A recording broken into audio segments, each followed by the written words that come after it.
The Mboya Nicholson Show.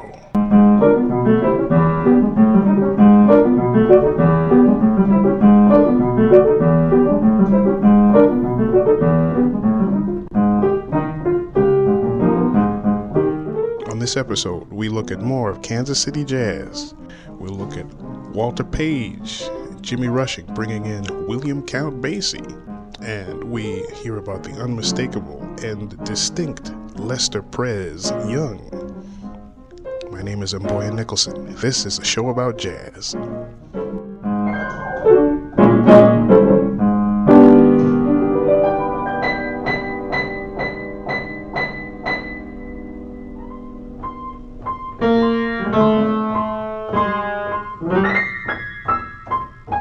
And there you are again. Thank you for joining me. We are looking at part 2 of Kansas City, the place where jazz flexed its muscles. So it's 1928 now, and the great bassist Walter Page is at the helm of his Blue Devils, and he and his buddy and the singer Jimmy Rushing hear William Count Basie, and they are raving over the way that he plays. This is a wonderful self-taught musician who will soon go on to redefine how to play big band and specifically blues in a big band. But anyway, we're getting ahead of ourselves. We got to go back, way back to Red Banks, New Jersey, where William Basie is born in 1904 on August 21st. Now, he had a long career and a long life. He died in 1984. But anyway, he was born in Red Bank, New Jersey. When he was young, he would see carnivals and circuses passing through all the time, and this just completely fascinated young William Basie, and he longed to be a part of them. There was a television interview where he said he was so amazed and he thought it was just a marvelous life. He idealized it when he saw them coming through his hometown, and he said he would be content to just be feeding the elephants and giving them water or something, anything to be with that circus environment. So anyway, he works in a local theater, cleaning up, operating the spotlight, rewinding the films. He's obviously enamored with show business, with theater, with vaudeville, with things like that. He's a self-taught pianist, and he worked his way through the theater job into accompanying for silent movies. And this skill that he had, his adept nature at playing, developed to a point where he was soon gigging with young Sonny Greer, who would, of course, go on to be a major drummer with Duke Ellington's orchestra. Now, cut to the mid-1920s, he moves to Harlem. He heard all the stride piano masters. Now, stride piano is a style of playing piano where you're incorporating the bass and the harmony. There were geniuses at this. There were people like Fats Waller, who he befriended. And as a matter of fact, Count Basie had said that, quote unquote, he taught me the little bit of organ playing that I do know. So he was learning on organ, and actually Fats Waller's favorite instrument was the organ. Now, as far as Kansas City, there's an interview with Ralph J. Gleason, who was a music columnist, and he had a public television TV show called Jazz Casual. And in 1968, Basie was talking to him, and he said he hadn't been exposed to the blues until he visited Kansas City. So that's an interesting thing to hear, because of course he became synonymous with the blues and with swing blues in particular.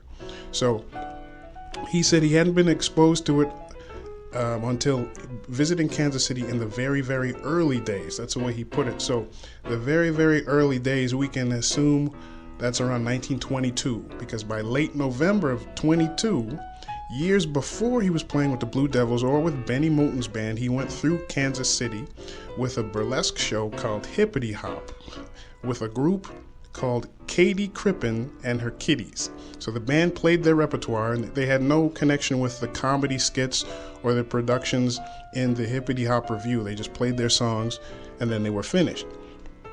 Now, Basie did not check out the famous 18th and Vine area where all the music was blazing until a few years later when he returned to Kansas City. He'd walk down Troost until he got to 18th Street, and then that's where everything was happening. He described it as a vibrant, perpetually active music center, and he'd hang out at various places, particularly at the Yellow Front Saloon, run by Ellis Burton, or Chief Ellis Burton. And this was a man who was known for helping musicians down on their luck. He was well liked in the music community. The legendary drummer Papa Joe Jones had remembered that when he and Eddie Durham and Lester Young and George Hunt worked at the Yellow Front Saloon, it was right after Benny Moten passed away. And Burton tried to raise $30,000 to open this big first-class cabaret for Basie and the band to headline it.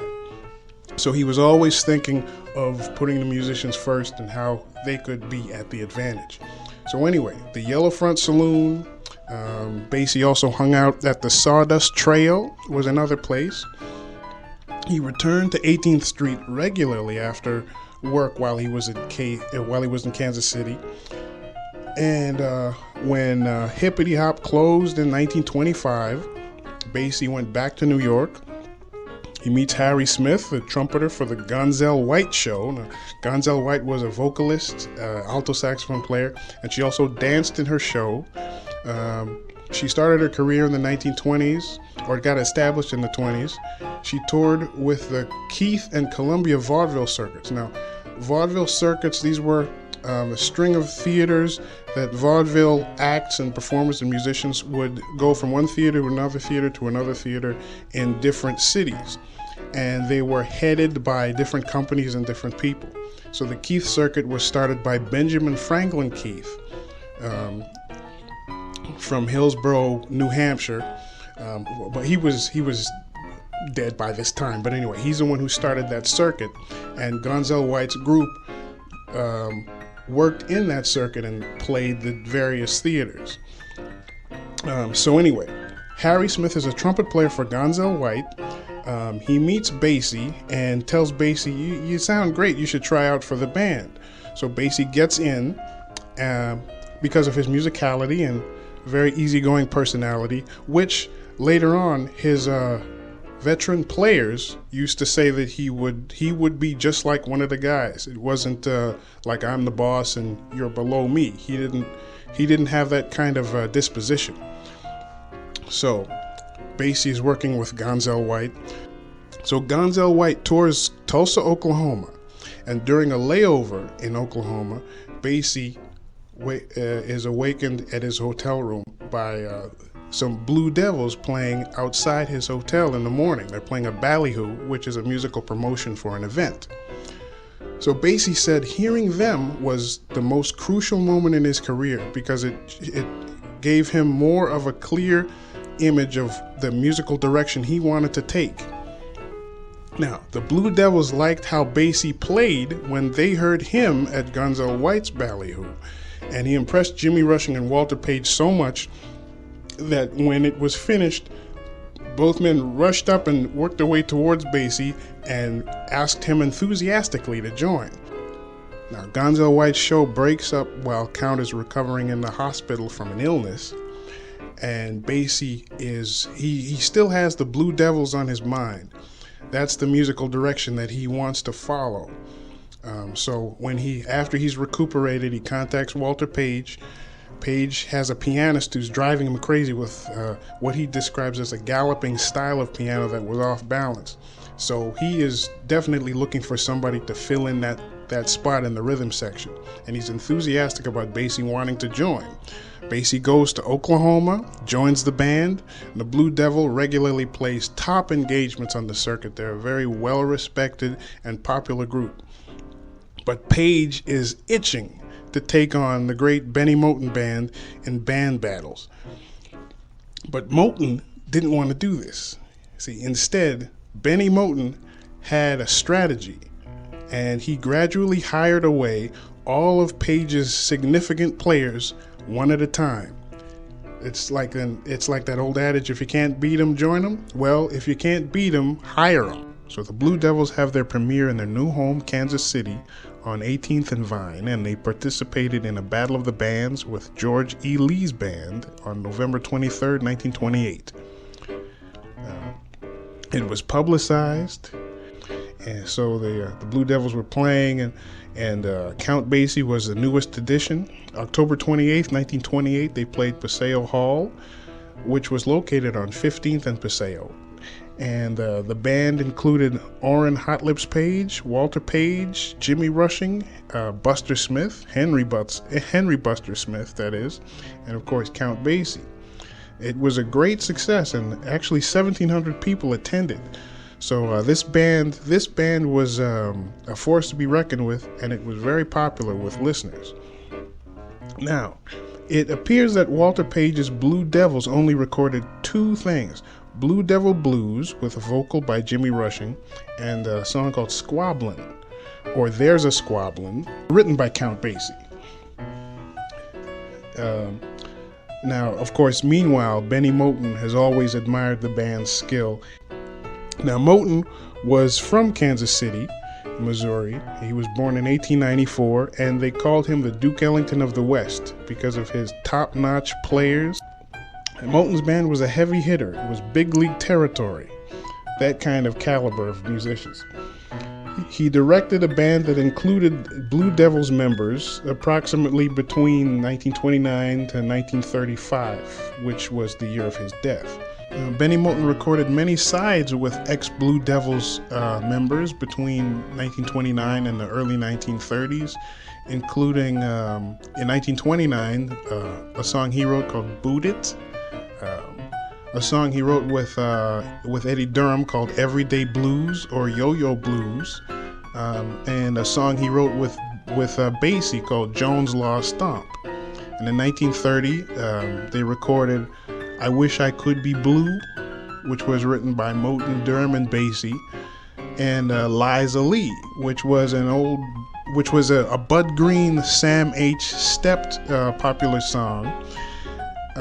And incidentally, Samuel Stept wrote the famous standard Please Don't Talk About Me When I'm Gone in the 1920s, and in the 40s he became well known for Don't Sit Under the Apple Tree with Anyone Else But Me, which was a pop song.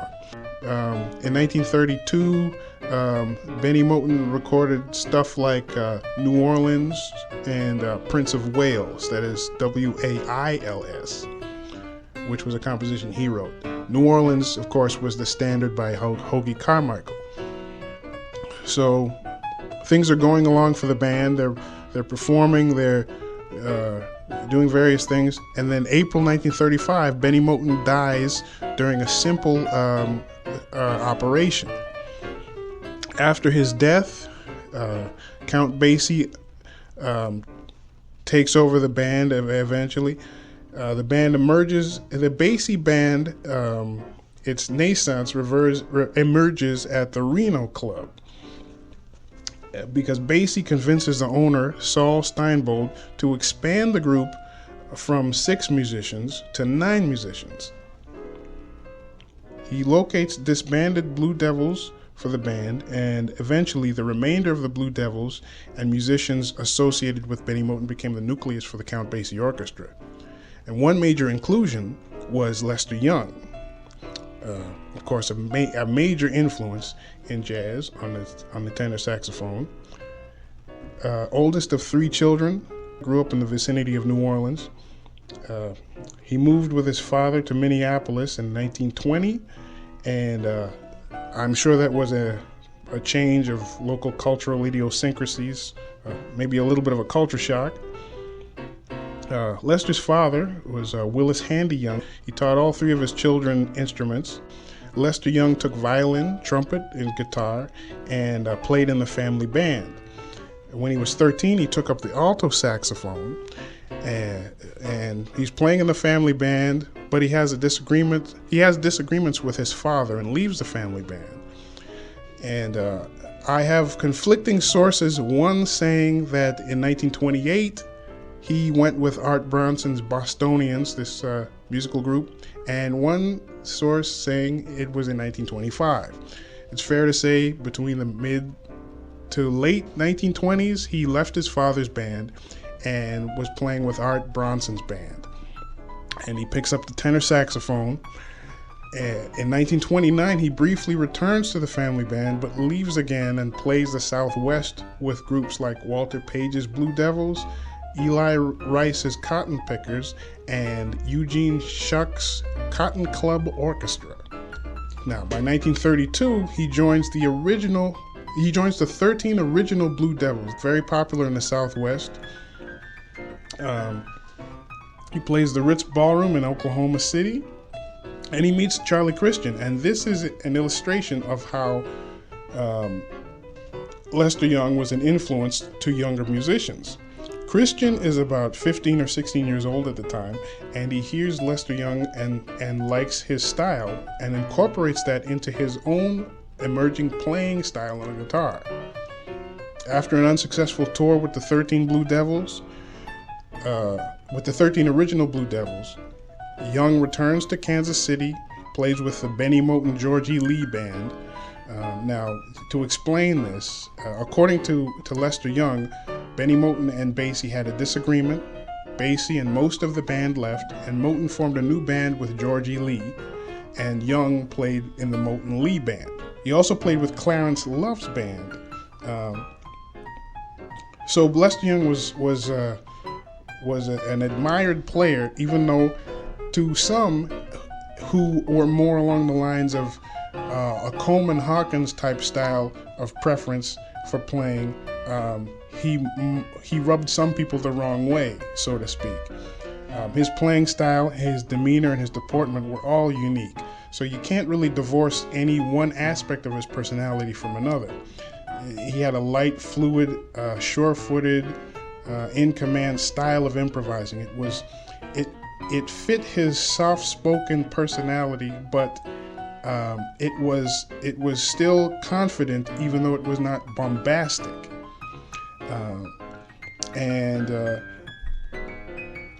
To those who worked with him or heard him, his sound is synonymous with his demeanor. Mary Lou Williams said that Young would get into a jam session, and after a few choruses of getting into it, he was practically untouchable and was a musician who could not be beat. He worked with Fletcher Henderson's band in Detroit and Ohio, Iowa, Missouri, Kentucky, West Virginia. He had to endure a lot of conflict around the fact that he did not sound the same as Coleman Hawkins. But by 1936 to 1940, he's playing with Count Basie's band. Fans, the way that people follow sports heroes, that's the way people followed musicians like Lester Young.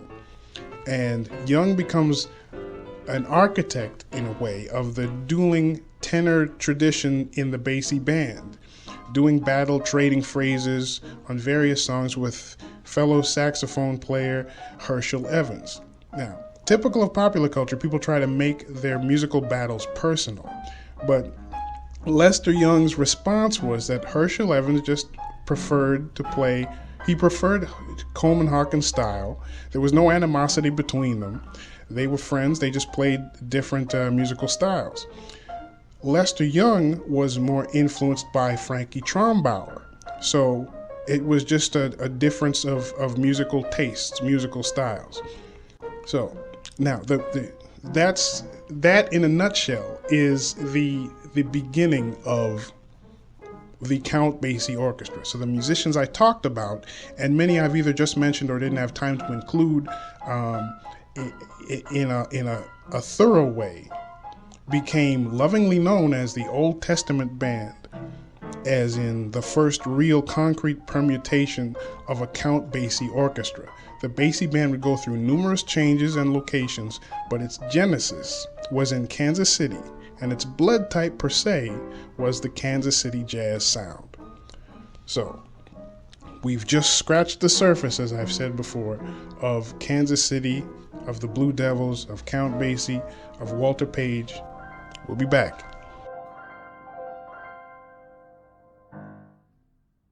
And on featured songs, this is called Unum, UNUM, which means one.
So that's my look at Kansas City and Kansas City jazz.